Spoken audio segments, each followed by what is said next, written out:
Les compléments alimentaires et protéines en vente libre sont de plus en plus répandus. Ils représentent un marché estimé à 1 milliard d'euros en France. Selon une étude du Crédoc, 11,2% des adultes consomment ce type de produits. Des chiffres qui s'apprêtent à doubler d'ici 2013. La nutrition, ça a beaucoup évolué en peu de temps. Déjà, les gens voyagent plus, donc savent qu'ailleurs, ça se vend beaucoup plus.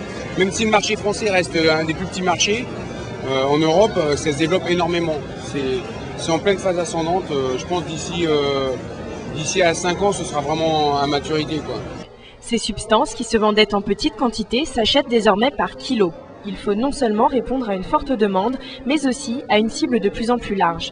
Augmenter sa masse musculaire ou perdre des kilos, il y en a pour tous les besoins. Les gens ont envie des résultats, ont envie de découvrir la musculation, redécouvrent la musculation, mais différemment. Et la nutrition, ça reste pour tout sport en fait. En sportif aussi, bien sûr, pour tout ce qui est régime protéiné, amincissant. Avant, elles s'axaient plus vers la pharmacie. Elles découvrent les personnes des protéines beaucoup plus performantes et de goût meilleur.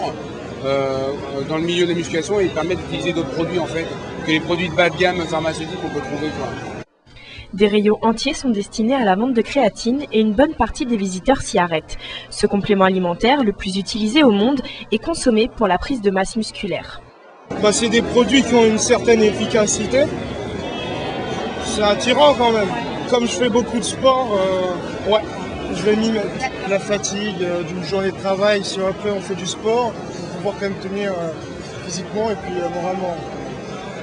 Le culte du corps et du bien-être prédit de beaux jours pour ce marché en expansion, autrefois réservé aux bodybuilders.